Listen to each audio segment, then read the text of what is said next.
তোমাদের রানী ধারাবাহিকের আজকের পর্বে আমরা দেখতে পারবো যে রিতম রানীকে তার রুমে নিয়ে যেতে ধরে। তখন দুর্জয় পিছন থেকে বলে দাঁড়াও। তখন রানী ভয় পেয়ে যায়। রানী মনে মনে ভাবে ধরা পড়ে গেলাম না তো। তখন দুর্জয় বলে, আপনার হাতে এই জায়গাটা এত ফর্সা কেন? তখন রানী বলে, পুড়ে গিয়েছিল। এরপর রিতম আর দেবু রানীকে তাদের রুমে নিয়ে যায়। রুমে গিয়ে রানী দেবুকে জড়িয়ে ধরে। দেবু অনেক ভয় পেয়ে যায়। তখন রানী দেবুকে তার আসল পরিচয় বলে। রানীকে দেখে দেবু অনেক খুশি হয়। তখন রিতম বলে, আসল কালপিটকে ধরার জন্য রানীর এই প্ল্যান, আর রানীর এই প্ল্যানে আমি হলাম ওর পার্টনার।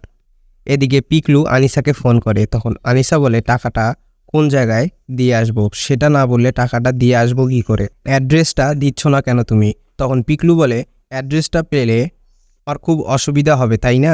আপনার ভাড়া করা লোকদের পাঠিয়ে আমাকে মারতে পারবেন, কারণ আমি যতদিন বেঁচে আছি ততদিন আপনার খুব সমস্যা।